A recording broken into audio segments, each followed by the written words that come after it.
Salah satunya adalah pelanggaran terhadap tata cara, prosedur, atau mekanisme yang berkaitan dengan administrasi pelaksanaan pemilihan umum sebagaimana diatur dalam pasal 463 ayat 1. Junto pasal 460 ayat 1 Undang-Undang Pemilu. Ya, yang Anda saksikan saat ini pemirsa adalah jalannya sidang sengketa Pilpres 2024 dan kami akan mengajak Anda untuk kembali berbincang dengan narasumber yang sudah hadir di studio, Pak Sulaiman yang merupakan ahli hukum tata negara. Pak Sulaiman, ini kalau melihat jalannya persidangan, melihat saksi-saksi yang sudah dihadirkan, tadi juga sudah sempat disebutkan satu persatu begitu ya. Anda melihatnya ini akan bagaimana jika kita bandingkan dengan kemarin ya, kekuatan dari kubu yang sama sebenarnya, ini kubu 01 begitu yang sudah menghadirkan kurang lebih 18 saksi. Ya, saya kira untuk menghadirkan saksi itu memang merupakan hak dari para pemohon ya. Dan dengan hadirnya saksi-saksi yang dianggap menguasai persoalan sesuai dengan keahliannya, ini diharapkan kan bisa membuat terang benderang ya hal-hal yang dianggap abu-abu dan sebagainya. Menjadi sengketa ini ya. Yang jadi objek sengketa, terutama apakah MK bisa mengadili hal yang sifatnya substantif dengan mengabaikan formalitas misalnya. Nah, jadi itu satu poin ya. Nah, yang kedua, bagaimana sebenarnya melalui ahli itu pemohon bisa meyakinkan Mahkamah Konstitusi bahwa permohonan mereka berdasar, gitu. Nah, baik pemohon 01 kemarin maupun hari ini dari 03 gitu. Nah, hanya memang apapun keterangan, karena keterangan ahli itu kan salah satu bukti ya. Betul. Yang diatur juga di dalam Undang-Undang MK. Jadi kita bicara menghadirkan saksi, menghadirkan ahli itu sesuai dengan ketentuan Undang-Undang MK. Memang sudah diatur begitu ya? Sudah diatur secara rigid juga. Nah, tapi di sisi lain prosedur juga diatur dalam Undang-Undang MK. Nah, gitu. Nah, jadi menurut saya nanti pada akhirnya majelis hakim harus memastikan dulu apakah aspek prosedural ya, bahwa apa yang harus ada dalam permohonan itu boleh dilewati langsung masuk ke substansi, ke materinya gitu loh, yakni poin-poin tentang dugaan TSM itu gitu. Nah, sehingga itu bisa diyakinkan berdasarkan keterangan para ahli gitu. Baik, kan ada 11 saksi fakta dan juga 8 saksi ahli ya. Kalau menurut Anda sendiri dalam sengketa, permasalahan sengketa yang saat ini terjadi, ini siapa yang paling signifikan begitu hasilnya untuk kemudian ini dihadirkan dalam persidangan sebagai saksi? Masing-masing signifikan. Jadi ahli, keterangan ahli itu salah satu bukti, gitu ya. Saksi fakta itu juga bukti. Nah, nanti kita lihat terkait dengan saksi fakta ini, fakta apa yang disampaikan gitu loh.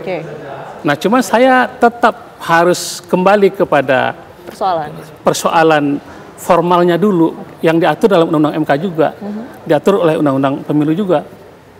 Apakah angka KPU sudah ditampilkan dan dianggap salah?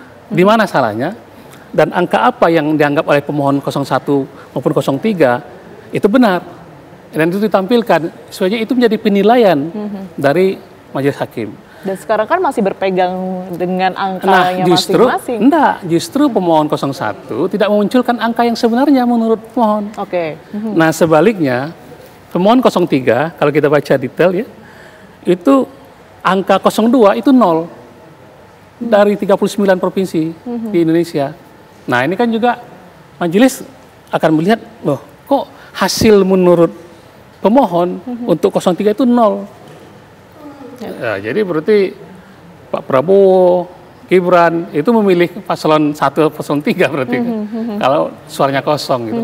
Nah, ini kan hal-hal yang perlu dicermati juga gitu loh. Nah, kalau bicara nanti saksi fakta, kalau melihat ada misalnya suara yang digelembungkan pada saat pengisian data di kecamatan dan di TPS dari hasil perolehan suara itu ya. Nah, berapa jumlahnya di beberapa tempat? Nah, ini artinya sebenarnya pemohon Kalau itu ya, nanti kita lihat sendiri.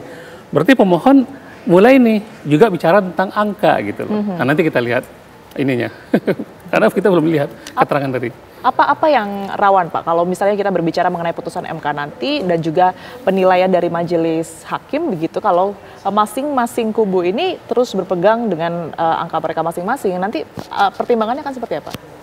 Ya, yang jelas kalau merujuk kepada undang-undang MK sendiri, melihat sengketa ini, ya mana angka yang menurut, karena di petitum itu disebutkan di dalam undang-undang MK dan di peraturan MK sendiri, petitum atau tuntutan itu harus muncul.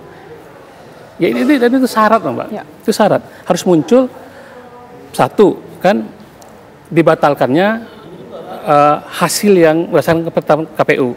Yang kedua ditetapkannya hasil menurut pemohon. Nah, hasil menurut pemohon ini menurut saya nggak ada di 01 dan yang nggak rasional di 03 karena angka 02 0 gitu loh. Apakah mungkin itu ditetapkan oleh Mahkamah Konstitusi? Nah, sehingga menjadi sulit memang bagi majelis hakim sendiri pasti melihat untuk menetapkan itu. Gitu. Ya. Nah, kan bicara keadilan ini bukan hanya bicara tentang keadilan yang harus diperoleh oleh pemohon. Tapi keadilan juga bagi pihak terkait dalam hal ini 02. Betul. Yang sudah bekerja, sudah berusaha membangun citra dan sebagainya gitu. Nah, kan jadi keadilan harus pada akhirnya kan di antara paslon ini kan, walaupun pihaknya adalah KPU. Gitu. Oke, baik. Tapi dalam waktu 14 hari, Pak, seandainya majelis hakim ini sudah memutuskan begitu ya hasil dari persidangan ini, setelah itu sudah tidak bisa ada upaya yang kemudian bisa dilakukan oleh berbagai kubu ini? Tidak ada. Karena putusan MK itu final and binding kan. Itu pertama dan terakhir istilahnya.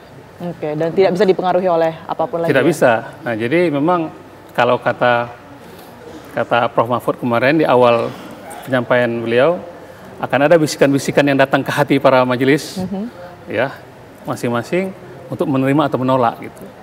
Nah, tetapi secara umum menurut saya rujukan dari hakim itu sendiri ketika memimpin satu sidang, memeriksa satu perkara dan memutus, kan undang-undang dasar. Betul.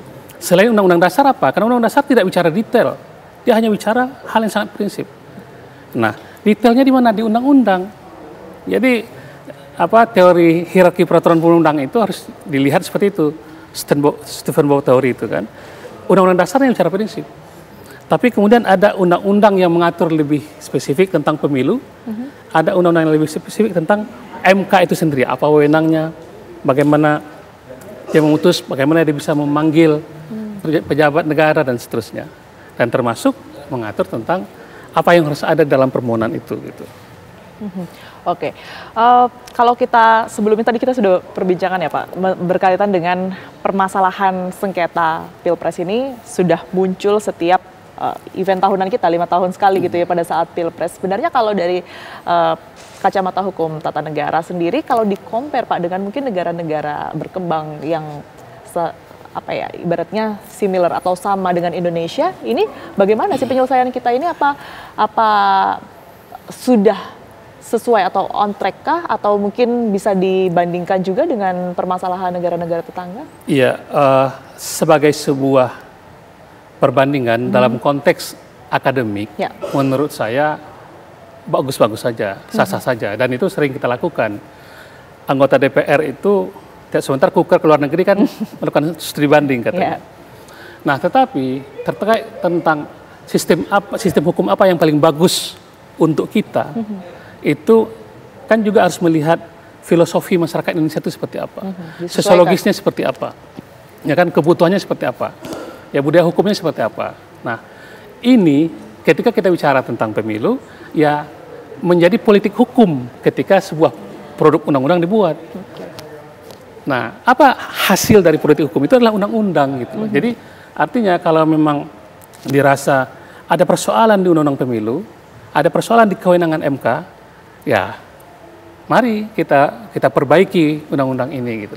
Tapi ketika bicara tentang bagaimana permohonan perselisihan sengketa pemilu ini dimajukan ke MK sudah diatur dalam undang-undang MK.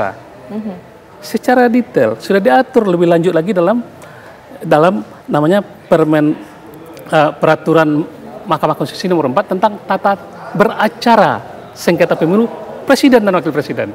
Jadi sudah namanya sudah jelas. Nah, otomatis untuk saat ini ya rujukan kita bersama kan itu. Ya. Nah, kalau bicara keadilan memang menjadi agak subjektif ya. Betul. Nah, apakah keadilan rakyat Indonesia yang ada memilih 02 yang mengantarkan Prabowo dan Gibran jadi ini yang suara terbanyak itu tidak diperhatikan kalau hanya mementingkan rasa keadilan dari 01 dan 03. Gitu.